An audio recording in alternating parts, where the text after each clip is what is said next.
Warrant ছাড়া শ্রীপুর থানার যে অফিসার শ্রীপুর থানা থেকে রাকিব ওয়ারেন্ট ছাড়া অভিযোগ ছাড়া নিয়ে যেতেছে ওয়ারেন্ট ছাড়া নিয়ে যেতেছে জোর করে ধরে নিয়ে যেতেছে শ্রীপুর থানার পুলিশ বাহিনী এই যে ওয়ারেন্ট ছাড়া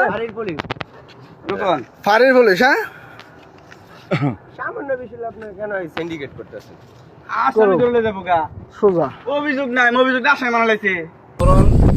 জেলা যুগ্ম সম্পাদক ছাত্র দল এবং আহ্বায়ক সদস্য শ্রীপুর উপজেলার ছাত্র দলের সে আমাকে আমার মোবাইলে একটা কমিটি পাঠায় যে এই কমিটির একটা সদস্যকে ধইরা পুলিশে নিয়ে যাইতেছে ইন্দ্রপুর বাজারে, আপনি একটু বিষয়টা দেখেন।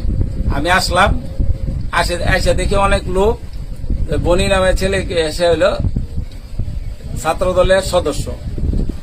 এই কথা বলার পরে জিজ্ঞেস করলাম যে আপনার নিয়ে যাইতেছে নাকি ছাত্র দলের সদস্য। পুলিশ বলে যে না, এত আসলে ফুটেজ আছে, সে মিছিল করছে আওয়ামী লীগের। আমি বললাম যে আপনার কাছে প্রমাণ আছে? বললো যে হ্যাঁ প্রমাণ আছে। কি প্রমাণ? আমাকে একটা ফুটেজ দেখাইলো। আমি বললাম তাইলে কোনো করা যাবে না, পুলিশের কাজ পুলিশকে করতে দেন, তাকে নিয়ে যান।